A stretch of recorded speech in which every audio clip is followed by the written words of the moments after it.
walls came down when your love shone through. Now my life will never be the same. You love me too much. Welcome to UCAN Studios. I am your host, Isaac Walsh, and I'm with Dr. Bob Winford. Say good morning. Good morning. How is everybody? Doing good. And this is his second show. So if this is your first time catching on this, you want to hit the first one, you can check that later. If this is your first time to UCAN, please go to UCANMichigan.com. If you know someone who's struggling with drug rehabilitation or alcohol rehabilitation, they put their information in, they can get some help within 24 hours. If you know someone's just struggling because life is hard, have them go to spiritualwarfareunit.com. You can click on struggling. We have over 20 different nonprofits that we're working with. Click on there. If you know someone who's struggling with food or clothes or baby formula or insurance or all kinds of stuff, direct links to people who are struggling in the community. All right, Bob, so since last time, and it's only been a few months since we spoke, we didn't get a chance to talk about your book, so I want to start with that and finish with that. And up on the Facebook page here, we have it, and tell us a little bit about that. All right. The title of the book is The Road Scholar. Mm-hmm. And there is a Road Scholar, but this one is ROAD. Right. The Road Scholar. It has 79 stories that happened to me on the road, traveling in Europe, traveling throughout the United States. So they're funny stories, they're exciting stories, and I hope that people would get it just for entertainment. All right, and so we'll stop there and we'll finish up later. Thank you. And you just happened to roll into the church that I go to, and that's how we met. And then you started telling these stories, and the more I heard them, the more I laughed, and the more I laughed, the more I had to hear them. Now, the stories that we're telling, they're like previews of what's in the book, is that right? They could be. The stories in the book are actually very short. No, short is good. I just, Yes. correlating because I want them to get your voice and face with the book so they can have those two things. All right. So last time we talked about a bunch of stuff. The nun story is the one that stuck in my head the most. The second most was the one where you took off in the plane from the farmer's field. I really like that story. Yes. And then also when you drove across the bridge in the car and you weren't supposed to do that. Exactly. And the prince's palace and all that. That was a really good story. I like those stories. So we decided to have you back because we didn't have enough time for the rest of the stories. That's true. All right. So you had get me a list, and our mutual friend Mona had got me the list, and you said you want to start off the morning with Mr. Neff in regarding the flag because we got Veterans Day coming up. Yes. All right. So what's your story? First of all, who's Mr. Neff? Okay, Bob Neff is the person who designed our current 50-star American flag. Wow. How'd you meet him? I've known him for most of our life. Really? He lived up in Saginaw, so I would drive up a couple of days a week. We'd go to have breakfast at Denny's, a place that he just loved. So, we would talk about all sorts of things in our life, and, of course, he talks about the American flag and how it started. Right. And so I've heard that story so many times, I can repeat it verbatim. All right. So how did he get involved and how did that happen? Okay, Bob was in high school. This was the last 5 weeks of the year. Okay. And his teacher, Mr. Pratt, said to the class, "Look, we've covered everything in the books, so I'm going to give you an opportunity the last 5 weeks to just come up with any sort of project you would like, and I will give you a grade on that." Wow. So people were picking up leaves and taping them to paper and telling what the tree it came from and that sort of thing.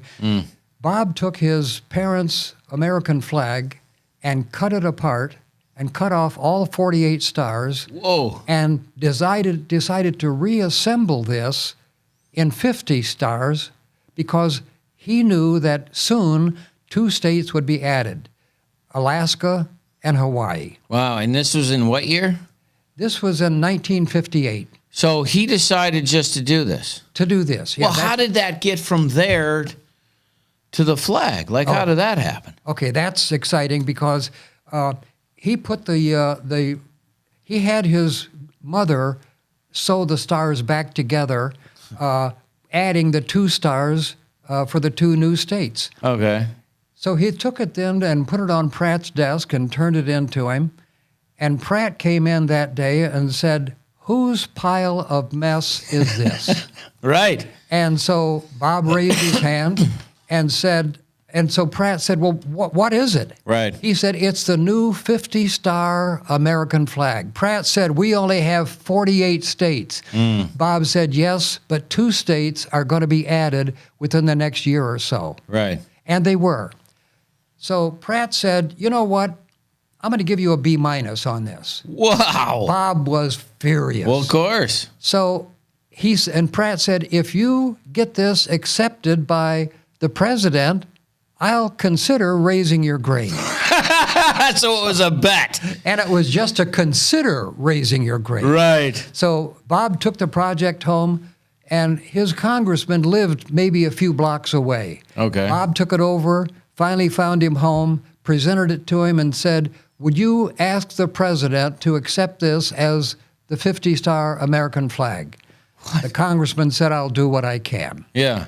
So he did. He took the flag and presented it to the White House. Yeah. And he came back and he said, "You know, Bob, I don't know. They didn't seem too excited, but they've got it." Yeah. And so Bob said, "So what does that mean?" He said, "Well, the president will look at it, and if he likes it and he chooses it, he'll call you." Okay, so now 2 years passed. Yeah. It was the early part of 1960. Bob was working as an intern for some drafting company in his in that little town in Ohio. So he goes down to, the congressman called him early that morning and said, "Guess what? The president is going to call you today."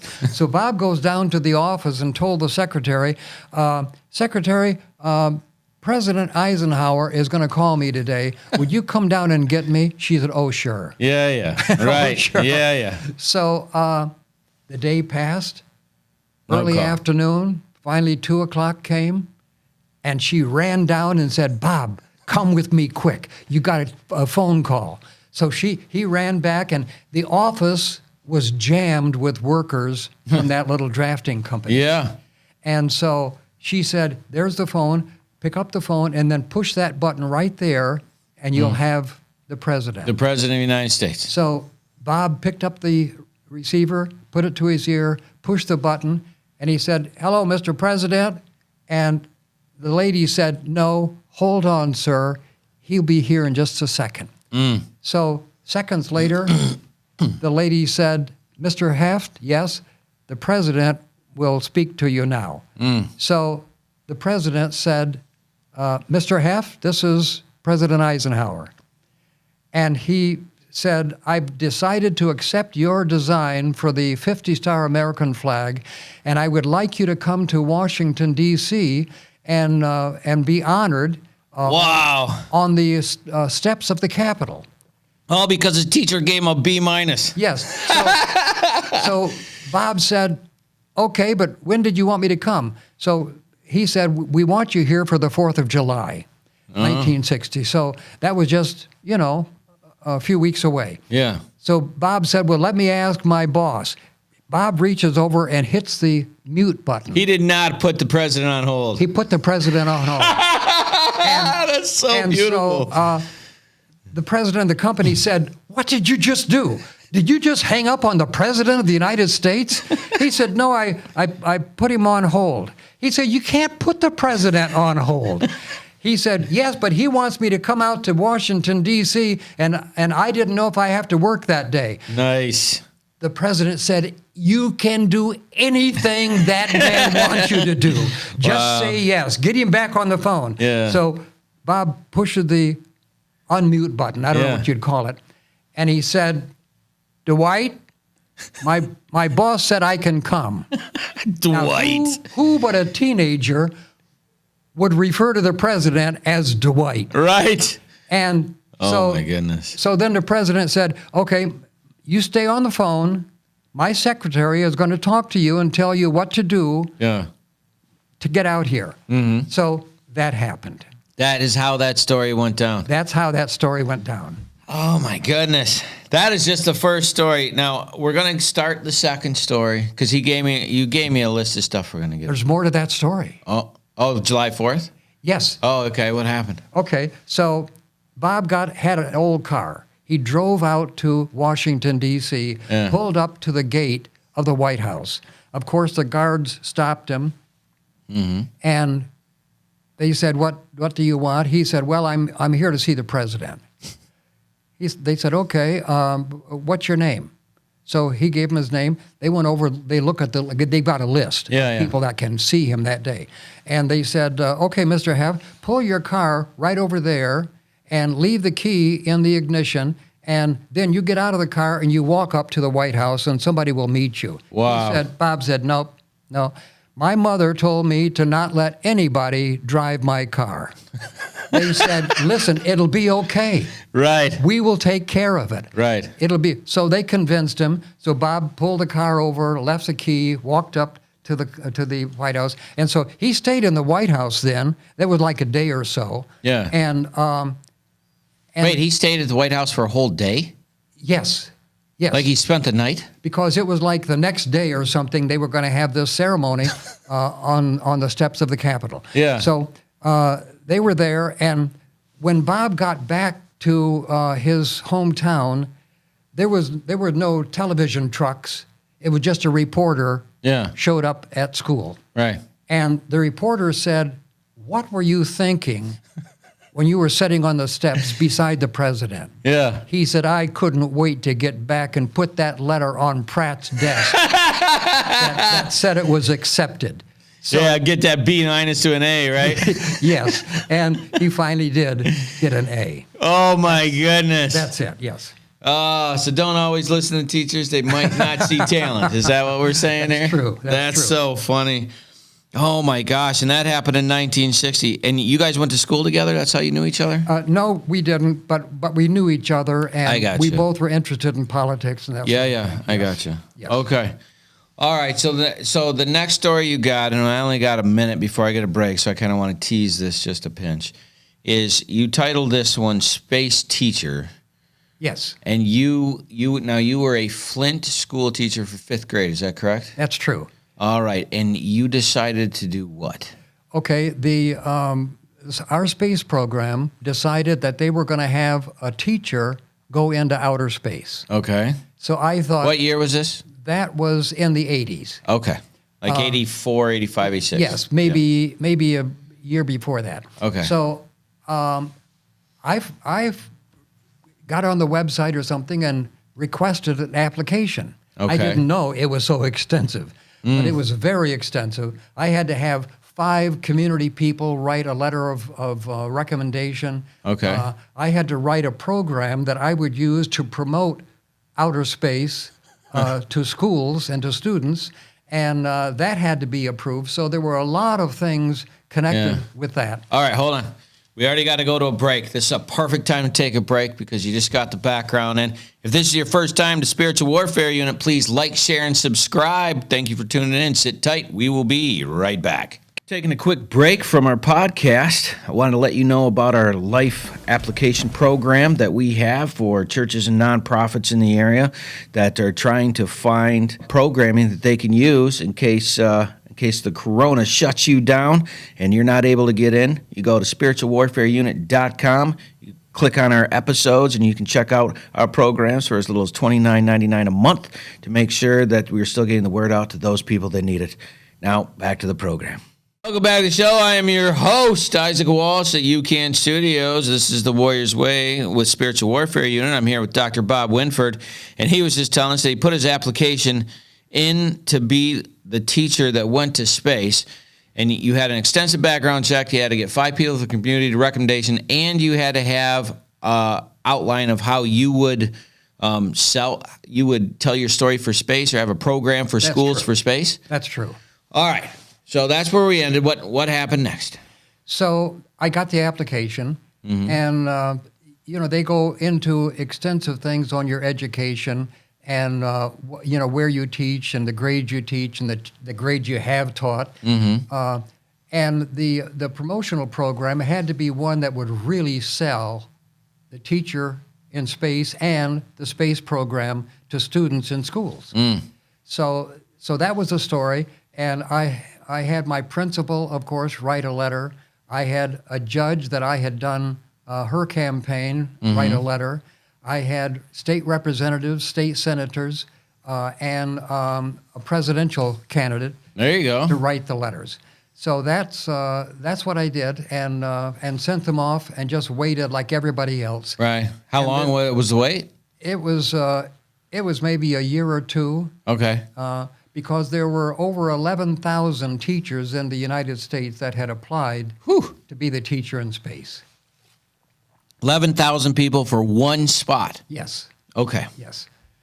So that's how it went. And then, of course, then the NASA from Houston put out a newsletter to these applicants, and they would keep us up to date on where they were and what they were doing and the excitement and that sort of thing.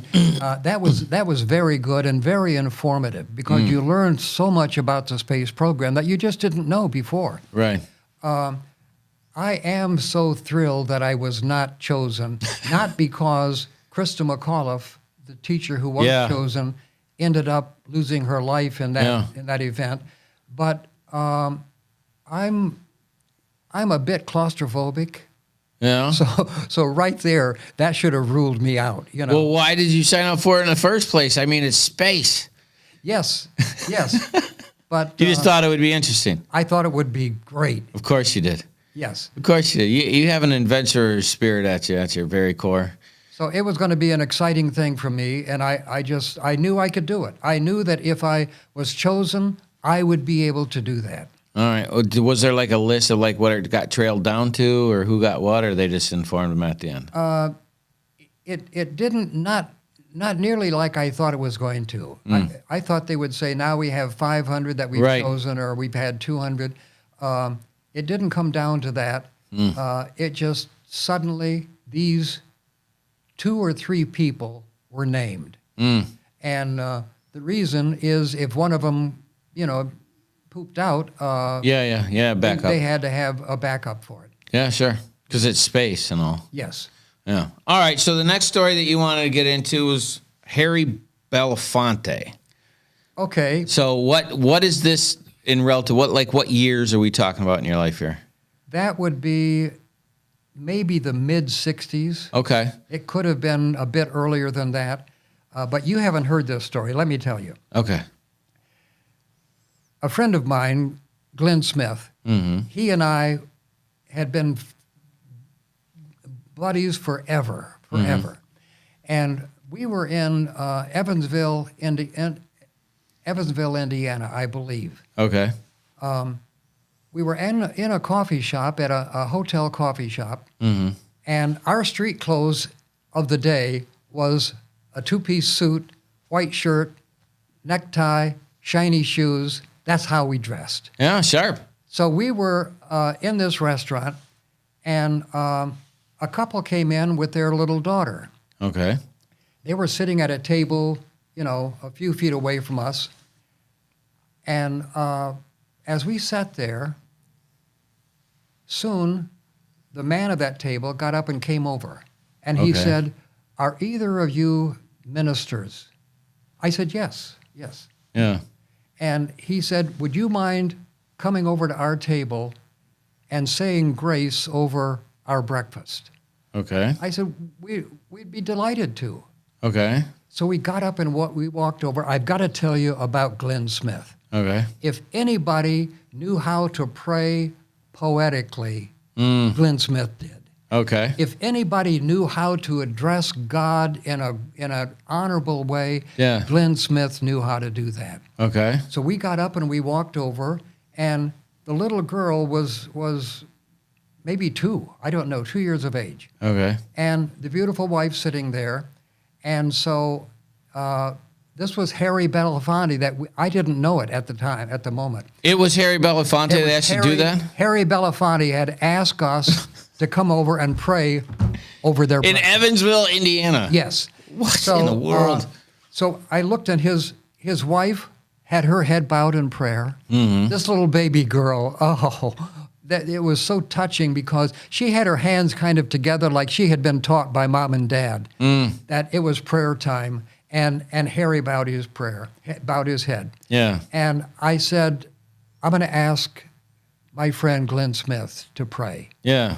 And he started praying. Oh, it was just unbelievable. Really? You knew that if anybody knew how to touch God, Glenn did. Wow. He finished the prayer, and we went back to our table and sat down, and a man walked up to us. He said, wow, how long have you known Harry Belafonte? It was at that second that I knew who we had been with. Oh, my God. And what were you doing in Evansville? Like, what were you doing there? Okay. What are the chances? Yes, that is true. We were there because I had been put in charge of a small church in Carmi, Illinois. Okay. I was to minister there until they could get a full-time pastor.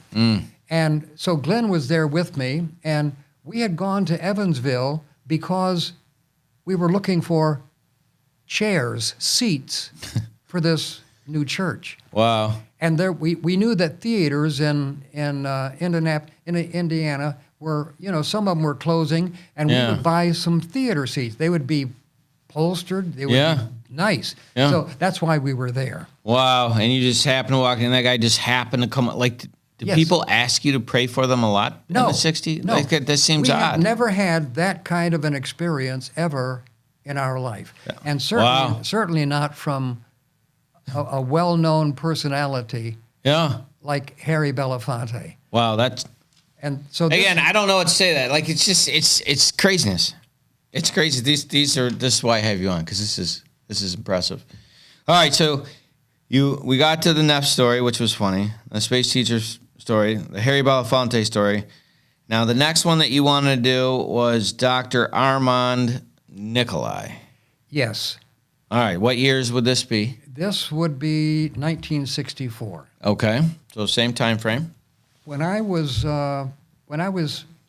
17 years of age, I was playing bass fiddle with the Gospelaires. Okay. They were a popular singing group, and I've got stories that you would love about that, but I played bass with them, and on my off times, I would go to small towns in the very deep South. I would rent a Billy Graham film, and I would show it in the high school. Okay. The high school would loan me their projector, would loan me the use of their auditorium, and I would put posters out on trees and lampposts around, and it was free. Right. And our crowds would be enormous. I was surprised at how many people would attend the showing of these films. So I would do that. So that's how I got connected with Billy Graham. Right. Now to the story of Dr. Armand Nicolai. I was at a convention, and above the stage was one of these devices that it would say, Mrs. Jenkins, please go to the nursery. Right. Right. And they would send messages to people, Yeah. So I was standing out in the lobby with Kenneth Copeland. I don't know if you know who that is. I do. But in the lobby with Kenneth Copeland and a few other evangelists. And it came across that screen, Bob Winford called Billy Graham, and it gave a phone number. Were you looking to get a call from him? No. Oh. No. But we had communicated, in one way. So a young man came running in the lobby and says, where's Bob Winford? And so he found me. He said, I just wrote this number down. It said, Bob Winford, call Billy Graham at this number here. Give it to me. Kenneth Copeland said, we're going to pray right now for Bob.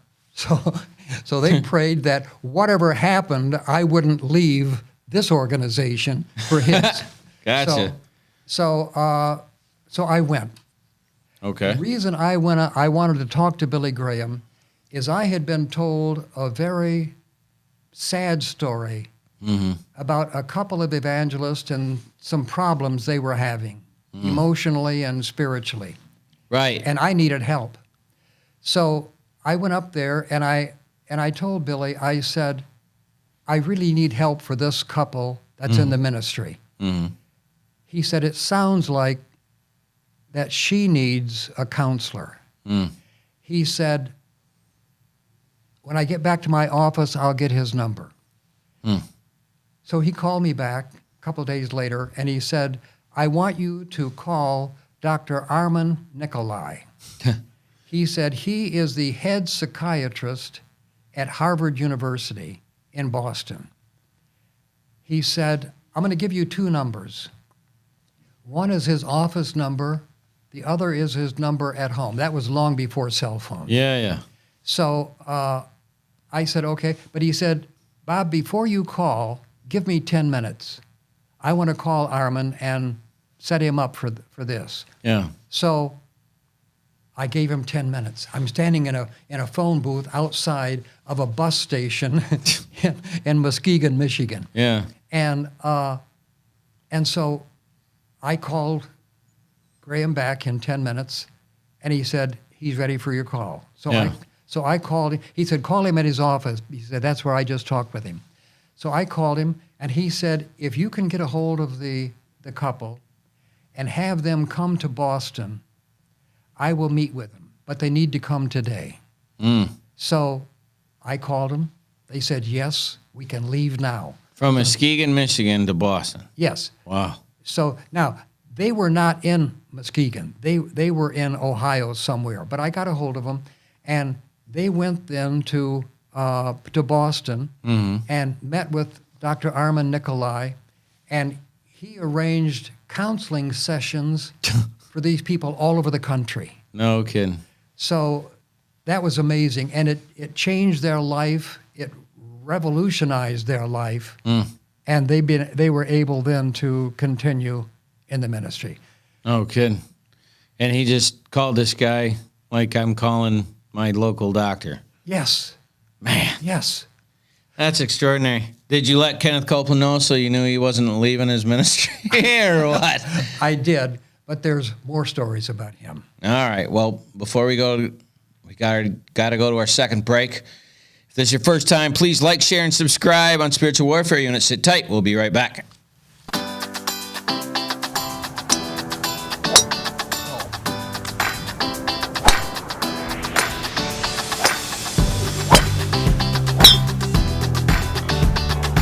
Hey, it's Aaron with UCAN. We're out here at our third annual golf outing here in the Genesee Valley Meadows. So, really good day. We have a great number of teams, great sponsorship, great people. We're hoping for a great time. The weather's good. So, we appreciate all the support we get at all of our events. It helps us fight the fight that we fight. So, thank you all. Stay the course.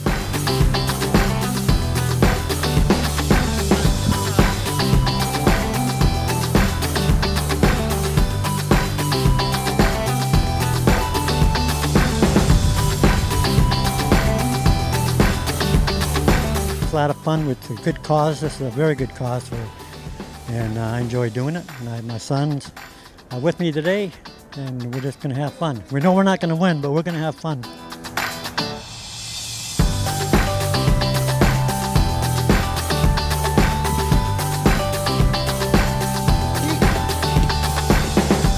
Oh, today is an awesome day today. This is our fourth or fifth one here, and can't thank UCAN enough for what they do, especially on this situation where they have this outing, Mark and Debbie and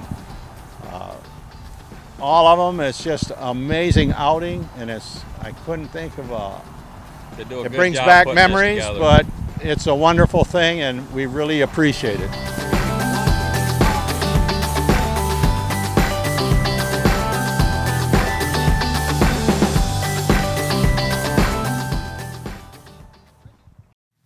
Welcome back to UCAN Studios. I am your host, Isaac Walsh, and I'm here with Dr. Bob Winford, and we were just telling stories of his life and things that had happened.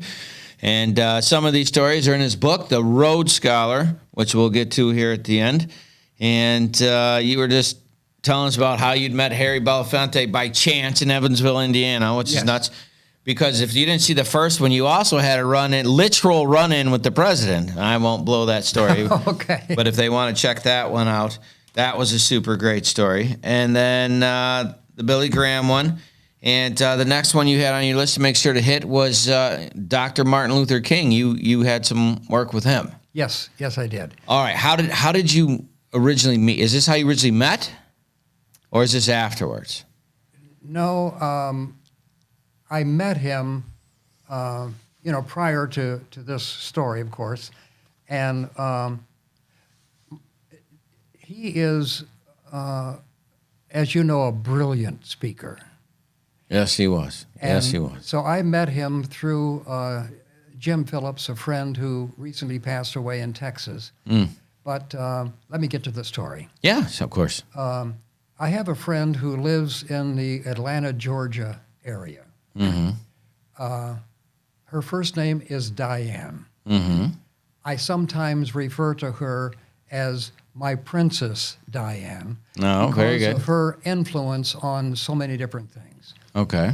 So I had notified her that I would be flying through Atlanta in a day or so. Mm-hmm. She said, tell me when you're going to land and when you have to leave.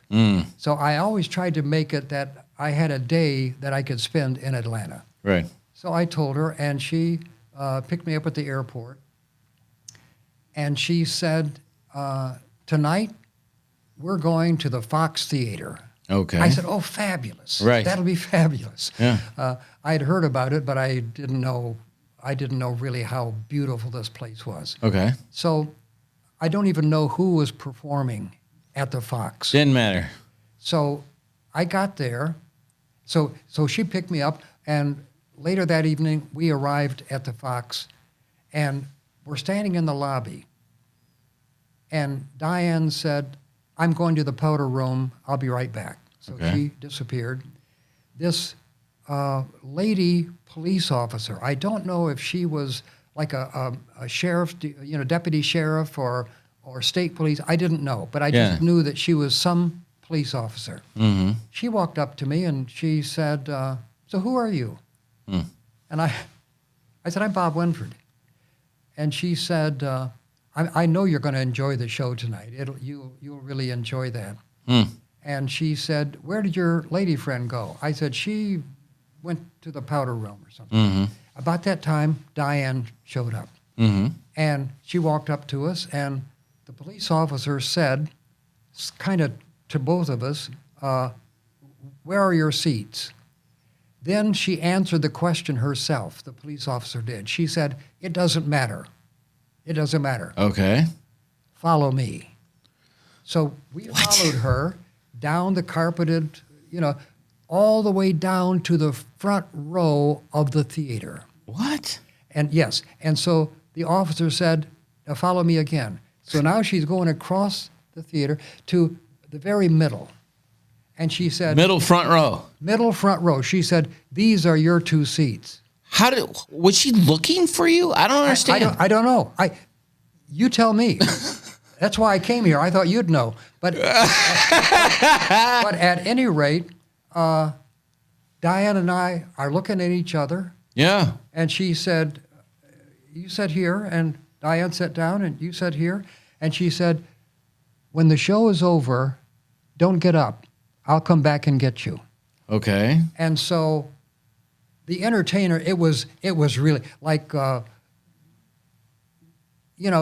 can't think of a person, but it was a black man. The show was fabulous. We enjoyed it. We're sitting right there, and the entertainer would look at us, Wow. like he was talking just to us for a second. Yeah. And so the show was over.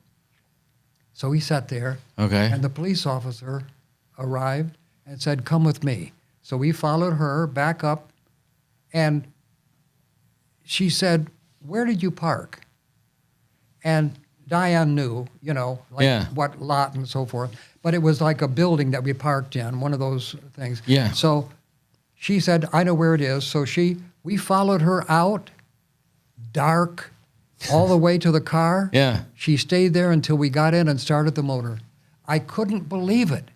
It was just amazing. And they didn't mix you up with somebody. No. She just said, "Oh, what's your name? I'm putting you in the front row." Yes, and we didn't know she was going to put us in the front row. She just said, "Follow me." So now the next day, Okay.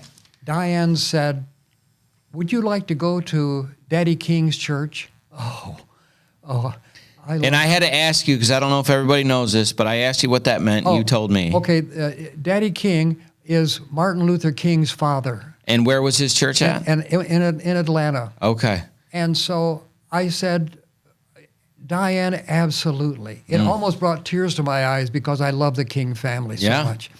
So we got to the church, and it was late afternoon, maybe 3 o'clock or so. Okay. We got there, we parked, and we went into the church. And when we got in the church, there was like an usher or something that took us, said, "Follow me." So we followed him up, and he put us on the second row. Mm-hmm. And we could sit, and they weren't divided seats. It was just a long bench. Right. So we sat down there, and they present a program, and they tell you what happened, this and that, and so forth, and which was very interesting and very exciting to me. Yeah. So at the end of the program, she said, "I want to tell the audience this." She said, "The people sitting on the second row were all arrested during that outbreak in Birmingham. Wow. They had all been arrested." No kidding. And so we left there, and we got out, and by now it was nearly 5 o'clock. Mm-hmm. She said, "Let's go down and look at King's childhood home." Okay. So they had a tour that they would take you on. Yeah. So we're going that direction, and she said, "Oh my goodness." She said, "The guy, I'm sure that he's in charge of this, is locking up the door where it says, King Tours." Yeah. So Diane broke and ran down as only Diane can do. Okay. She said, "Are we too late for a tour?" He said, "Yes, the tours are over for today of the home." She said, "I have Dr. Bob Winford with me. He was with Dr. King when he got the Nobel Peace Prize in Oslo, Norway." No kidding. He said, "Oh my goodness, you're kidding." He said, "I'll take you on the tour myself." Wow. So we followed him, went down to the home. The home it was huge. Okay. It looked like a 3-story house. Wow. Beautiful. So we go in, and of course there's notices, no photographs to be taken, so forth. Right. I didn't violate that at all. We just listened to this man, and this was a tour like you will never believe. We heard, when we got to the dining room, which to me was the most impressive place, he said the King family would sit here, and when they had dinner, they wore Sunday go-to-meeting clothes. They were dressed up. Each person, each child was given an assignment. Okay. Like Amos chapter 1 through 6 or whatever, that they were to know the next day. To memorize. Yes. Wow. And it wouldn't be like 6 chapters, but it would be a section. Yeah, like 6 verses or something. That they were to memorize. And then they were also to answer questions about it. What does that mean? What do you think that person did? And it was just to know that the family was raised on the Word of God. Right. Was just so impressive to me. Yeah. And we left there with a world of knowledge about the King family. And now this was Daddy King. Yeah. It was his family. Yeah. All right, so I have a couple questions about that story. Yes. So how did you get invited to his Nobel Peace thing in Norway? Like, how did that happen? Because you just mentioned it. I don't know. Because his whole team,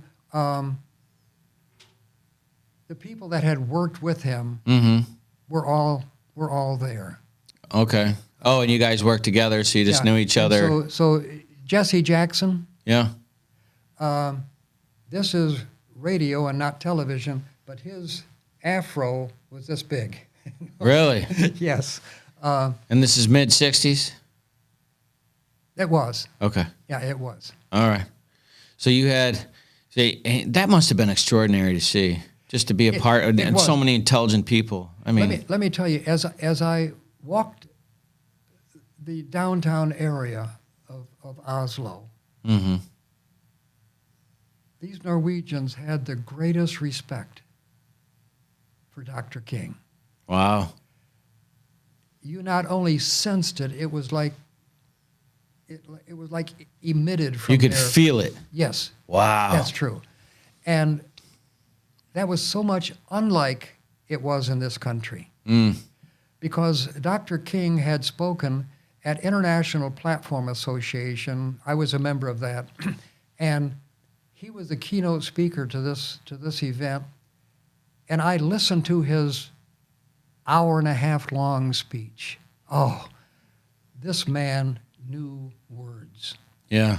And then when I got to my hotel room that night, I knew it was going to be on television. I turned it on. I was so disappointed Really? because the reporter was saying things that King did not say. No He was kidding. emphasizing things that King did not emphasize. No kidding. And it was just very disappointing. Well, with that, we got to go to our next break. If this is your first time, please like, share, and subscribe so we can help get the word out. Sit tight. We'll be right back. I'm really impressed with the teachings that Isaac has been bringing to us, as this is all based from Proverbs. I like it because it's simple, and it doesn't matter who you are. It's very easy to understand and apply to your life. You know, it points out, you know, my bad parts, and you know, but it's showing me how to do the good parts.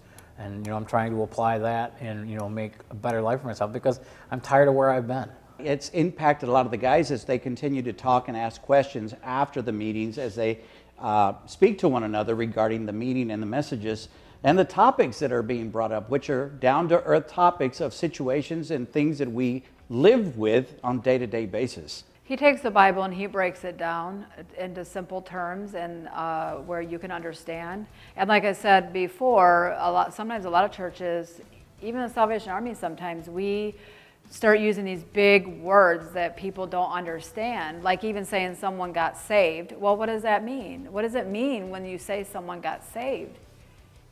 And it's accepting Jesus into your heart.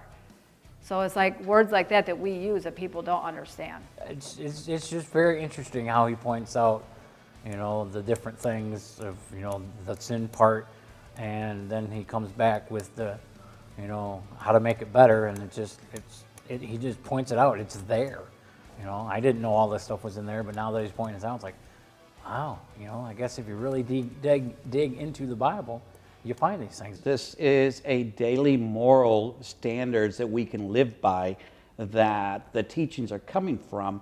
And honestly, we can take verse by verse as what he's done, and pretty much he's done the hard work for us and now laying it out so that we have an easier understanding. There's some people who don't like to be in Bible classes, but this one seems to get their attention.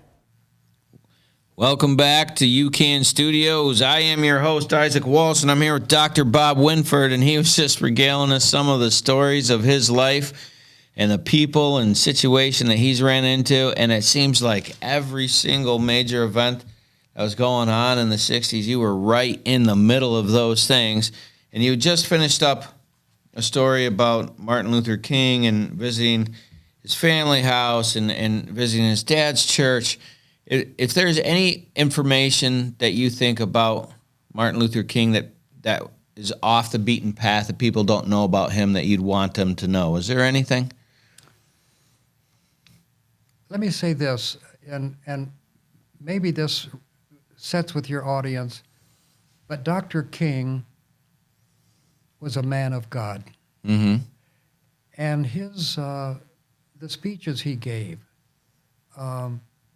you know, being in the Birmingham jail, Mm-hmm.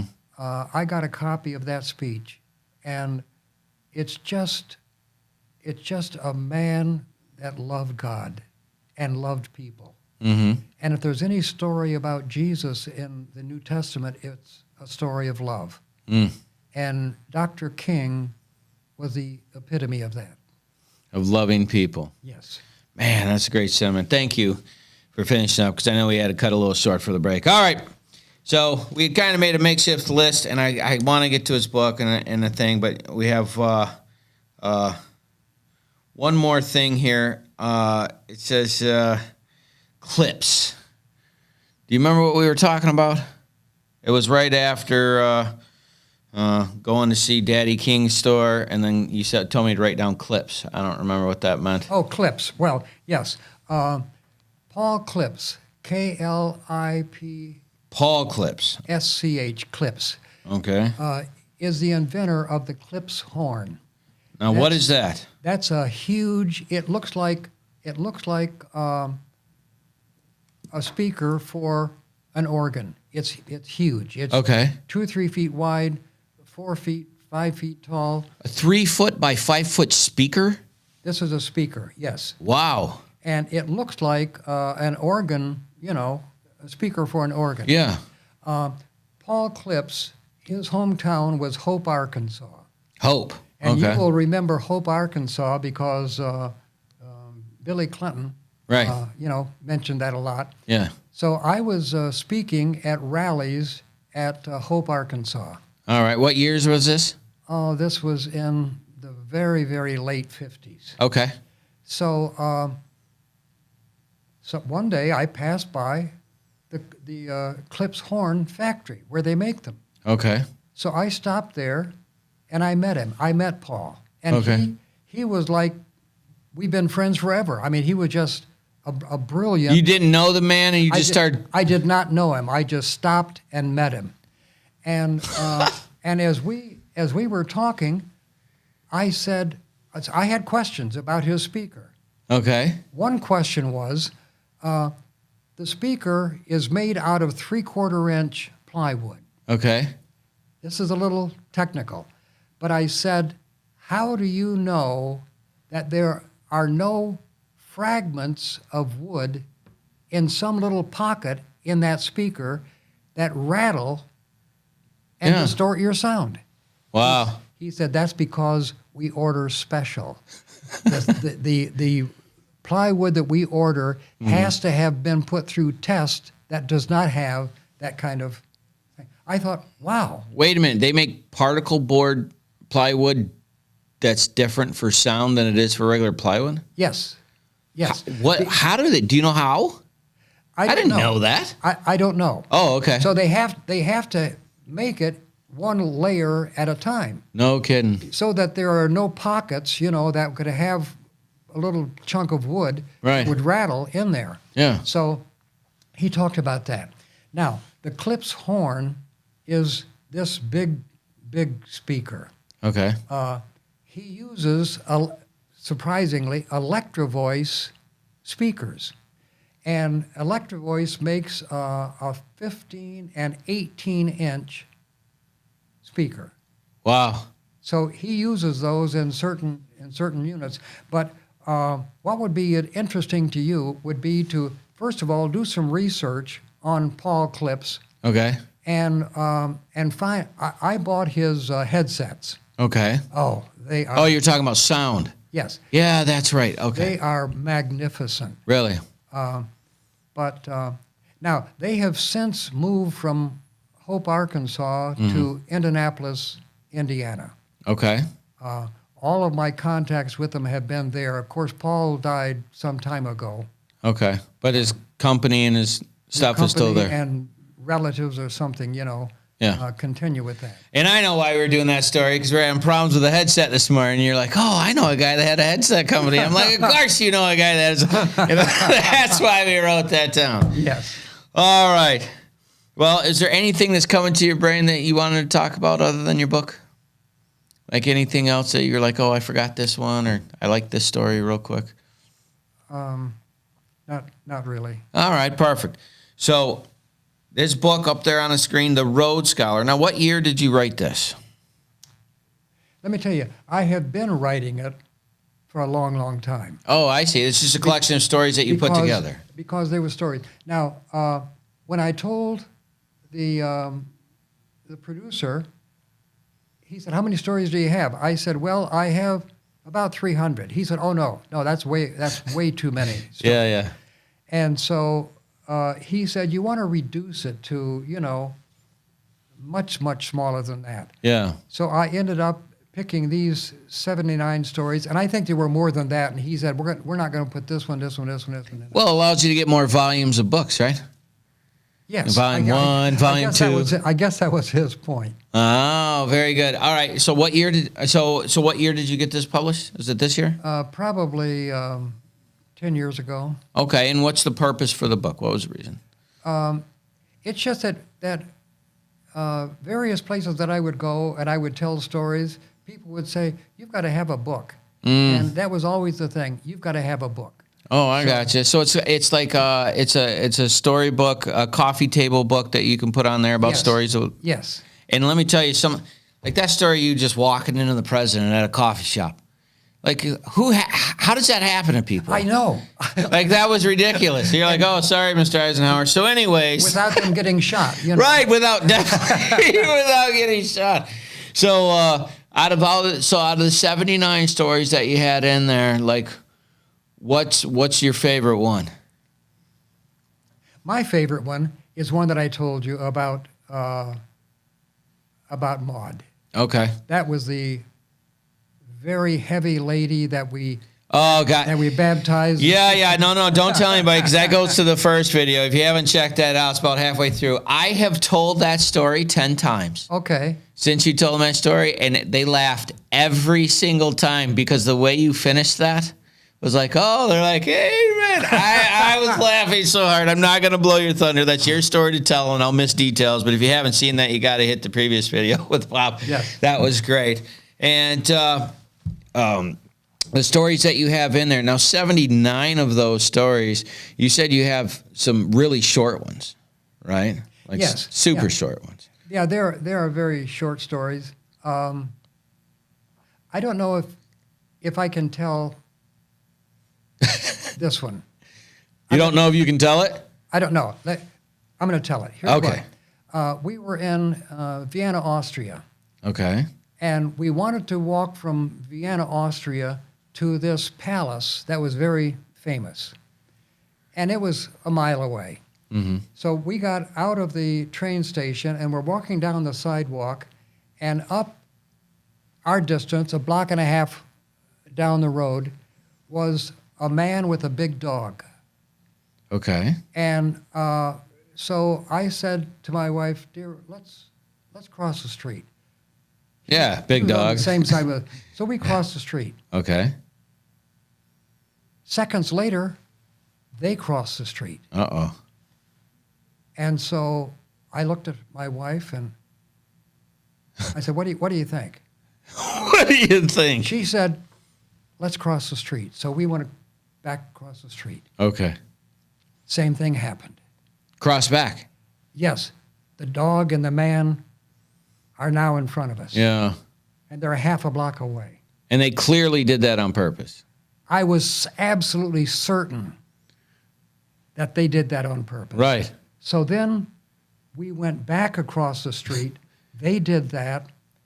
And my wife said, "We've got to have a plan." A plan. Okay. I said, "Okay, this is what we're going to do." I said, if this dog lunges at us, Yeah. here's what. I will jam my fist down his throat, Into his mouth. Okay. and you grab him by the you-know-whats. Gotcha.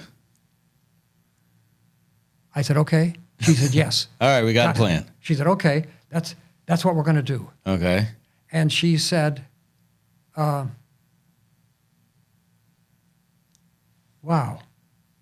She said, "You're going to drive your fist down his throat?" Yeah, into his mouth. and I'm going to grab him. Right. She said, what do we do about the dog?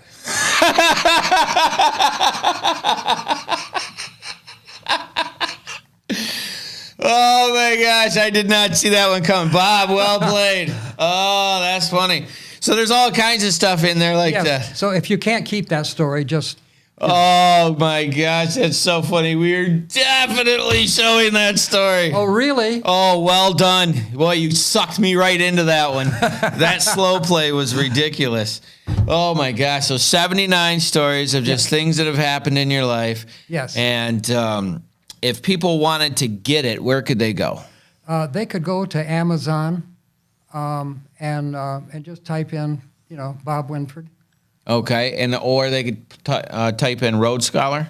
They could do that, yes. Yeah, ROAD, Road Scholar. Yes. And here's something that I didn't know until I wrote the book, and that is titles to books are not protected by copyright. What? No, because I requested a copy of the Road Scholar, Yeah. and it kind of came up like, which one? Which one? There were like 10 or 12 No kidding. different books you could buy that were the Road Scholar. No kidding. So neither one of you on the cover with Stonehenge. That's me on the cover. Yeah. And Eiffel Tower. And what's the thing on the right with all the different road signs? I don't know what that is. Oh, if that has different, does it have different cities on it? Yep. How many miles away? Yeah. Yes. Like MASH. Okay, I told the guy that put this all together about that. Okay. But that's another story. And in Japan, there was one of these, a post that had, Chicago this far. Oh, yeah. Denver Was it this on a far. military base? I don't know because okay. I didn't see that one. And so, okay. And so one of them said, Chillicothe Business College. No kidding. No, yes, and that's Chillicothe, Missouri. Yeah. And that's a story that you heard about where Oral Roberts and I spoke at this place, and Oh, yeah. Brooklyn flew in. That's it. Yeah, and he got stuck and he couldn't get to his own thing, so I had to ride a helicopter. That one also is on the previous show, and I will not steal the thunder of that as well. Yes. Well, buddy, again, Bob, great to see you. I love these stories. I'm going to keep having you on to tell stories until you get sick of doing it, because you really wrote me in on that last one. That was well done with you and your wife. That was very good. So you can go to Amazon and check it out and get the Road Scholar. It's Dr. Bob Winford. What a great, great life that you've had. And you said you have over 300 of these stories, and you Yes. only printed 79 of them. Yes. Man, well, I would like to get a bunch of those. I don't know if we'll get all of those, but I want to get a bunch of them. And I just want to thank you for coming in. And if this is your first time in, this is your last chance. Please like, share, and subscribe, and join our stories of people that live their faith every day. I want to thank you so much for coming in to Spiritual Warfare Unit. And if you know anyone that's struggling with drug rehabilitation or alcohol, please have them go to UCAN, UCAN, Michigan.com. Click on struggling, or if they're struggling with life in general, please go to spiritualwarfareunit.com, click on struggling, and get some of our friends out there. We will see you next time. Prophet in your area that's doing a lot of work that people should know about, feel free to contact Spiritual Warfare Unit at 810-715-9319, and we would love to have them on to see what good they're doing in the community and find out their story. Thank you so much. Spent so much time believing the lies. I knew I wasn't meant to live this way, but my walls came down when your love shone through. Now my life will never be the same. You love me too much to let me stay this way.